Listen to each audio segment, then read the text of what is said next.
Tergantung ya, tergantung ya. Jadi memang latar belakangnya adalah kapitalisme.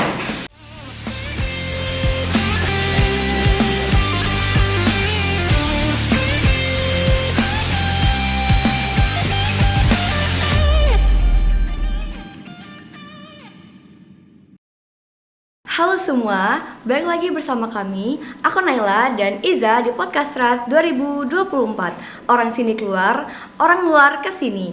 Langkah tepat atau strategi semu mengatasi krisis tenaga kesehatan. Kita udah bahas banyak banget kan di episode sebelumnya, tapi masih ada nih poin-poin yang belum kita bahas. Yuk kita lanjutin diskusi kita bersama narasumber kita, Profesor Irfan. Baik Prof, kita mau lanjut tanya-tanya lagi nih Prof tentang naturalisasi dokter asing. Menurut Profesor sendiri, apakah ada masalah terkait akreditasi dan juga kualifikasi dari dokter asing ini sendiri yang berpraktik di Indonesia, Prof? Kendala utama nanti adalah bahasa. Ya, itu yang harus kita pikirkan ya. Jadi dokter asing itu tentu harus kita harapkan berbahasa Indonesia ya. Atau mungkin ada translator, tapi itu akan ada masalah kalau pakai translator. Kenapa? Karena akan terkait dengan rahasia kedokteran yang ada undang-undangnya yang tidak boleh dibuka oleh pihak yang tidak berkepentingan. Nah, itu jadi problem. Artinya kalaupun memang dokter asing itu mau ke sini, ya bahasa harus bisa berbahasa Indonesia begitu. Jangan sampai nanti pasien harus belajar bahasa Inggris nanti gitu. Iya. Baik dok, selanjutnya menurut dokter, apakah kondisi dan fasilitas yang tersedia ini mempengaruhi kesejahteraan dokter di Indonesia, kesejahteraan dokter di Indonesia? Pasti ya. Jadi artinya apakah mungkin bisa melayani dengan baik kalau ternyata obat-obatannya kurang, alat-alatnya juga mungkin tidak cukup gitu. Tapi bukan berarti pemerintah atau siapapun obral menyebar alat-alat gitu. Tentu alat-alat tersebut harus diadakan sesuai dengan tuntutan kompetensi dan standar pelayanan yang ada di sana gitu. Nah, itu akan berkait ke kesejahteraan mereka ya. Kenapa? Karena kalau tidak mampu melayani dengan baik ya, banyak pasien yang harusnya bisa dirawat dengan tuntas harus dirujuk, ya tentu akan berpengaruh pada income bagi dokter kita begitu.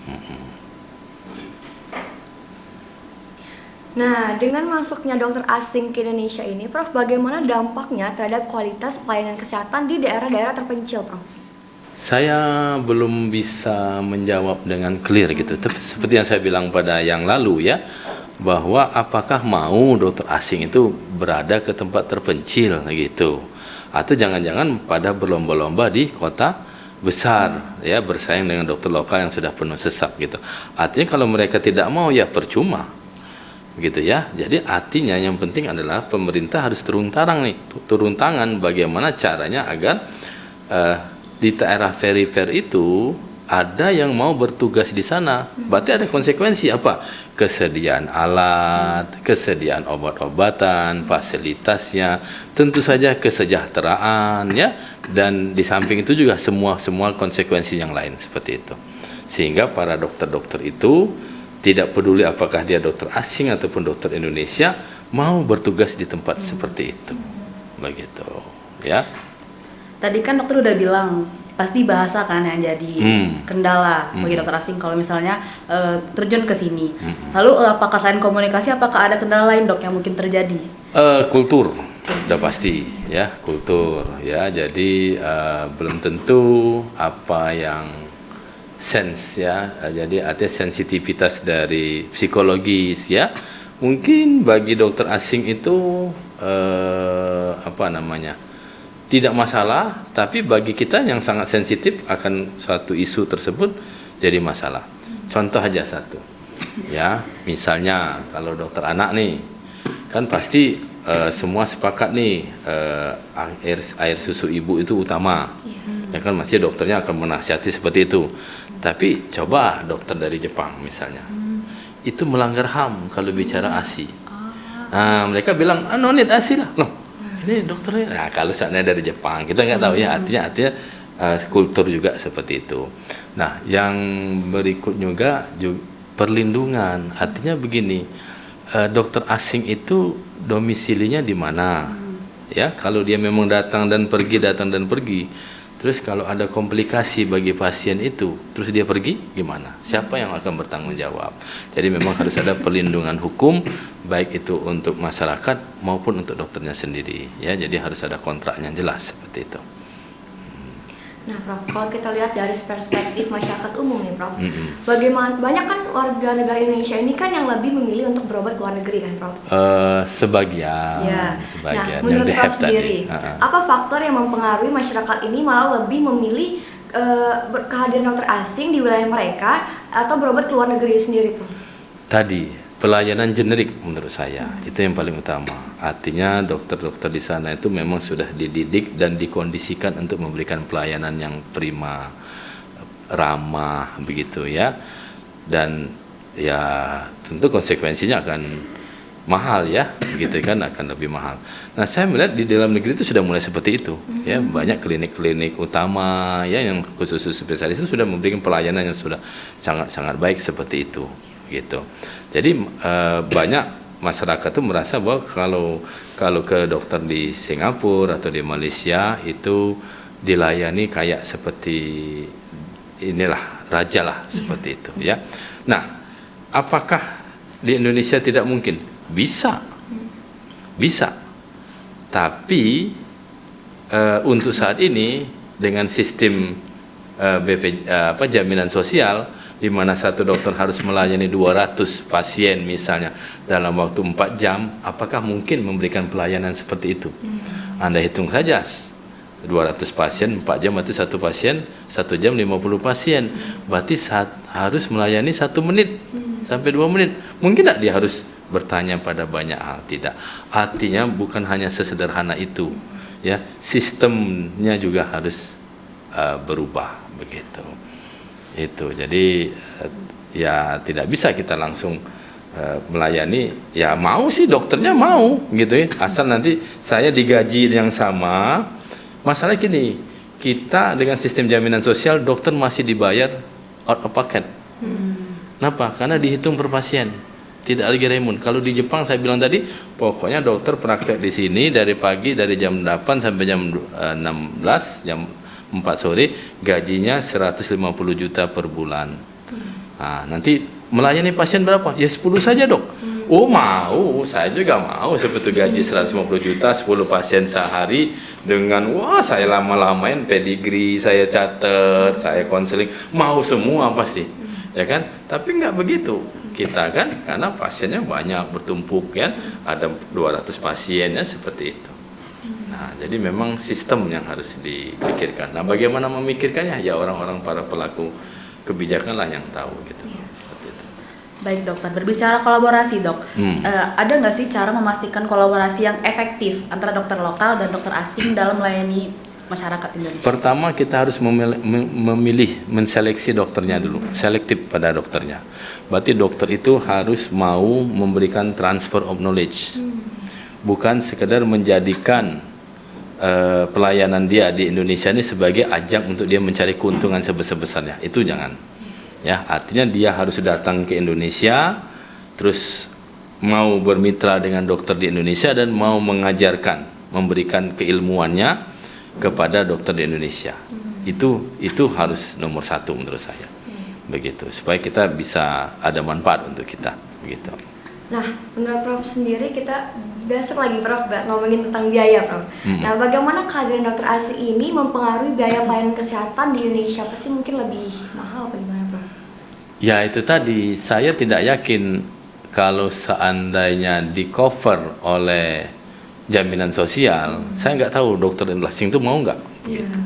Ya kan? Artinya dia hanya akan melayani sektor-sektor swasta saja, dan itu yang saya lihat sudah ada polanya. Artinya kayaknya pemerintah juga tahu tuh ya bahwa belum tentu dia mau bekerja dengan standar yang rendah tadi.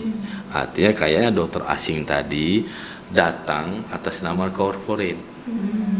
Jadi ada para corporate yang menyediakan rumah sakit mewah di tempat tertentu, mungkin di Bali ya, di Batam, di Jakarta atau kota-kota besar yang lain. di mana para pengunjungnya, pasiennya adalah orang-orang yang kaya tadi, di HEP tadi, dia baru datang dokter asingnya. Mungkin lebih ke sana sekarang. Tapi kalau untuk ke seluruh global masyarakat Indonesia, kayaknya enggak. Menurut saya enggak yakin saya.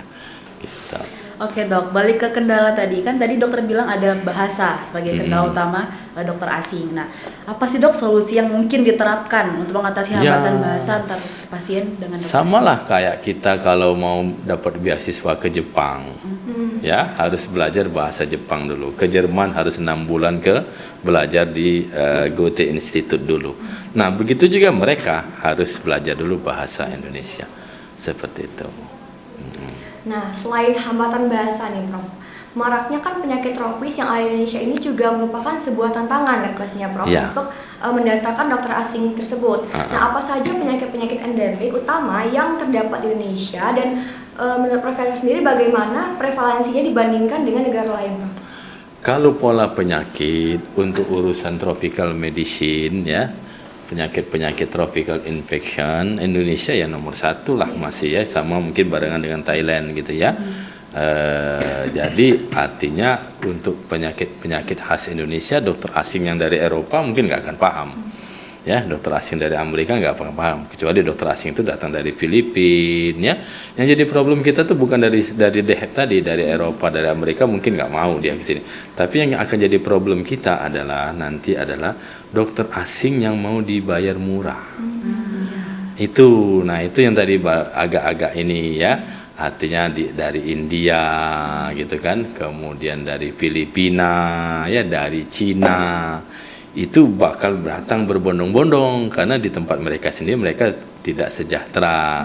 Nah, kalau seperti itu, maka pemerintah harus hati-hati.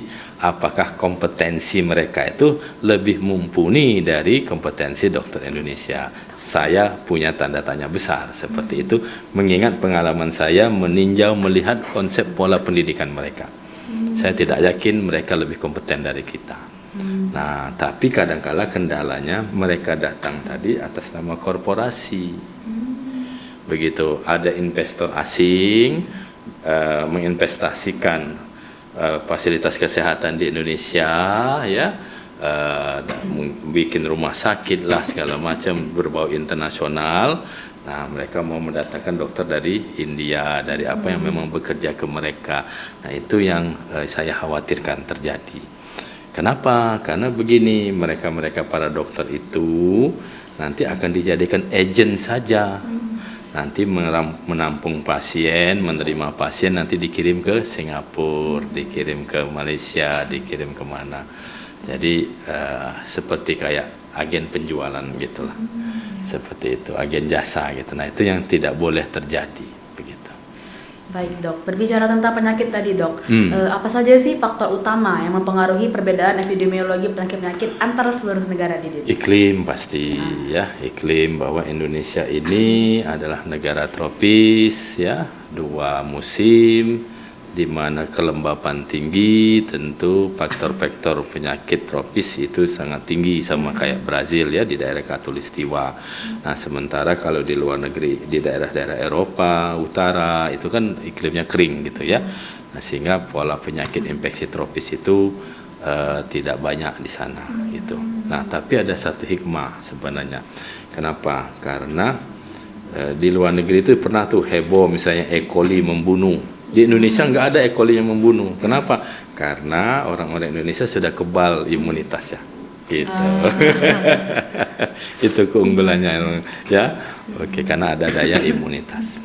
Nah, menurut Profesor sendiri, apa tantangan yang dihadapi sistem kesehatan dalam memenuhi kebutuhan dokter terkait dengan variasi penyakit? Kita menghadapi triple burden. Apa itu triple burden? Yang pertama, kita penyakit infeksi masih tinggi, TBC masih tinggi, ya kan? Kemudian terkait imunitas yang dampak infeksi tinggi karena imunitas juga tinggi, ya, stunting tinggi.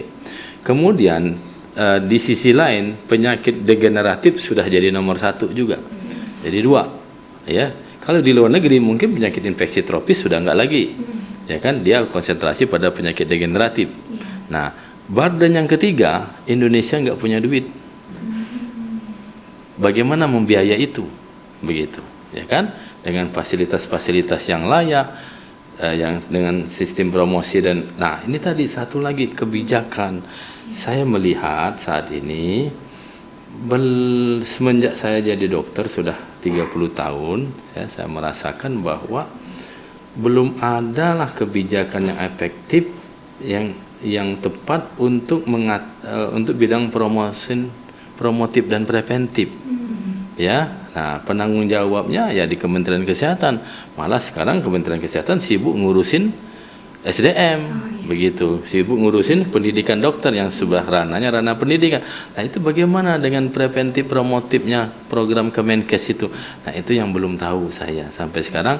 TBC masih tinggi, semua masih tinggi, malaria masih ada, difteri muncul lagi. Nah itu dulu lah yang penting, begitu.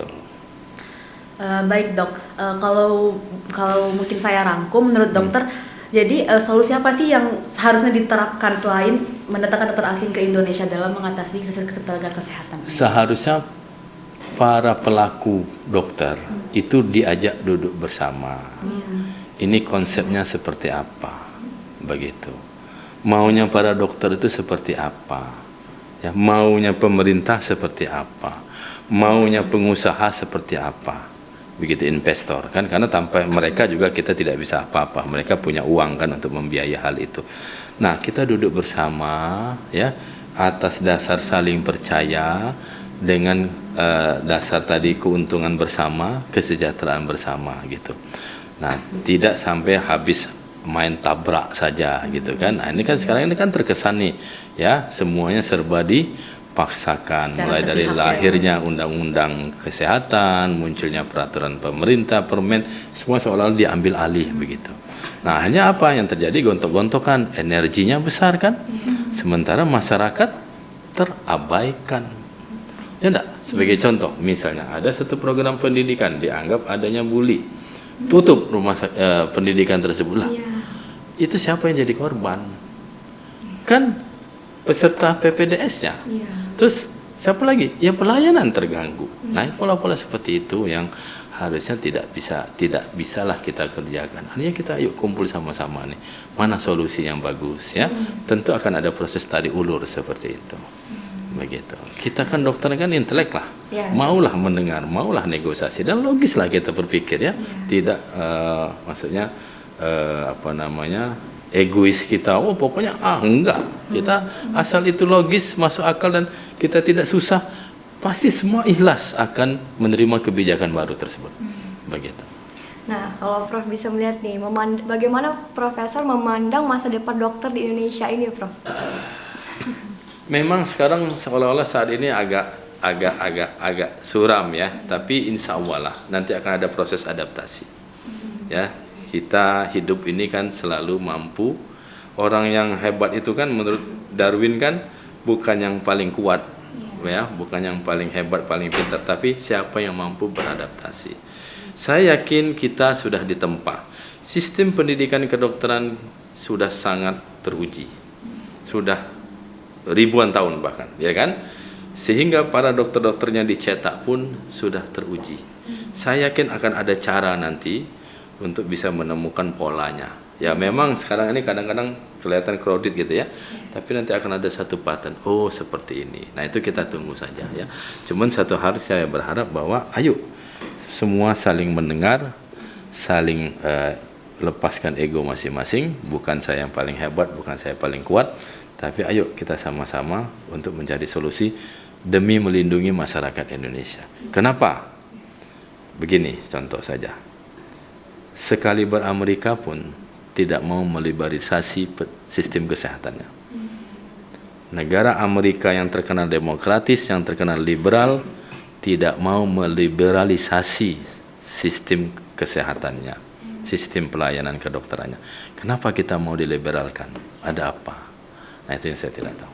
Ya, bukan tidak mau, tidak tahu, tidak mau menjawab. Wah, banyak banget nggak sih Nay ilmu yang kita dapat dari podcast sore hari ini. Kalau kamu gimana nih Nay? Aku setuju sih Za, jadi kan kita lagi paham dan juga menambah pengetahuan baru untuk kita semua. Nah itu juga semua berkat Prof. Irfan sebagai narasumber kita yang udah mau hadir dan berpartisipasi dalam podcast kita pada hari ini. Terima kasih ya Prof, semoga ilmu yang dibagikan kepada saya, kepada Naila dan teman-teman semua yang menyaksikan di rumah itu bisa menjadi ilmu yang bermanfaat. Terakhir nih Prof ada nggak sih seperti closing statement buat teman-teman yang menonton? Ada satu hal begini ya, bahwa saya prihatin ya, seolah-olah pembelaan diri kita sebagai dokter itu